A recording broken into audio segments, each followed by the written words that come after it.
You billed Ray $2,800 for a doctor he never chose. And you're telling me that's legal? Hey, I'm Nate, and this is MedBill Busters on Racket Busters. We call the companies overcharging you and bust the game, one call at a time. Quick housekeeping. We do this pro bono for select folks. We don't hand out our contact info, and these episodes are for entertainment and education only, not legal or financial advice. But you'll pick up a trick or two. Today's client is Ray. Ray did everything right. Scheduled surgery at an in-network hospital, checked twice. Then weeks later, a surprise bill shows up, $2,800, from an anesthesiologist he never met and never chose. A doctor you didn't pick, at a hospital that is in-network, billing you for the difference. That's called balance billing. And spoiler, it's usually illegal now. Let's dial in. Thank you for calling patient billing. This is Kevin. How can I help you today? Hey, Kevin. I'm calling for a patient, Ray, authorization on file. He's got a bill from Meridian Anesthesia Associates for $2,800, and I've got some questions. Of course. Can I verify the account number and the patient's date of birth? Sure. The account ends in, and the date of birth is. Now, this $2,800 is the out-of-network balance for anesthesia, correct? That's correct, sir. The anesthesiologist is out of network, so the patient is responsible for the balance. There it is. Out of network, you're responsible. Except Ray's surgery was at an in-network hospital, and nobody lets you pick your own anesthesiologist. Watch. Here's the thing, Kevin. Under the No Surprises Act, if the facility is in-network and it's an ancillary provider, anesthesia, radiology, pathology, the patient can't be balance billed. He owes in-network cost sharing, nothing more. But the patient signed a consent form when he was admitted. The consent form.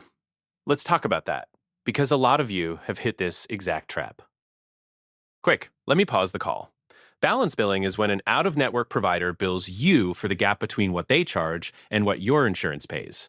The No Surprises Act made that illegal for emergencies, and for out-of-network doctors working at in-network hospitals, anesthesiologists, radiologists, assistant surgeons. And here's the catch they're counting on. Those ancillary providers legally can't even ask you to sign that protection away. So a consent form buried in your admission paperwork doesn't count. Okay, back to the call. So that consent form doesn't apply to anesthesia, Kevin. Ancillary providers can't waive it. This balance isn't valid. Can you fix it, or do I need your supervisor? Let me get my supervisor on the line. One moment, please. I'll place you on a brief hold. Please hold. Your call will be answered by the next available representative. Your estimated wait time is approximately 5 minutes. 5 minutes. They always transfer you the second you say No Surprises Act. Funny how that works. Here comes the supervisor. Thanks for holding. This is Tyler, one of the billing supervisors. I understand there's a question about an anesthesia charge. There is, Tyler.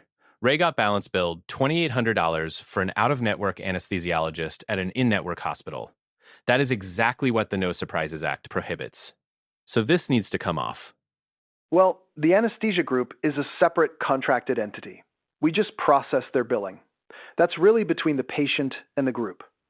Separate entity, not our problem. They pass the buck. Doesn't matter who processes it. The protection follows the patient, not the paperwork. Watch. Separate group or not, Tyler. Federal law says an ancillary provider at an in-network facility can't balance bill. Ray owes his in-network cost sharing, about $150, and not a cent more. So the $2,800 gets adjusted today. I can't just void a contracted provider's charge because... You're not voiding it. You're applying the law. He came in for scheduled surgery, in-network, and got hit with a bill he's federally protected from. Apply it. Or I file a No Surprises Act complaint and loop in the group. All right. I'll reprocess the anesthesia balance to in-network cost sharing and send the adjustment to the group. That brings it down to the copay. $2,800 down to $150. Do it and send the itemized statement, because I want to see what else is on there. A couple days later, the itemized bill shows up. And look, right under the anesthesia line. Anesthesia supplies, $400, billed separately. That's already included in the anesthesia code. It's called unbundling. Let's call back. Patient billing. This is Kevin.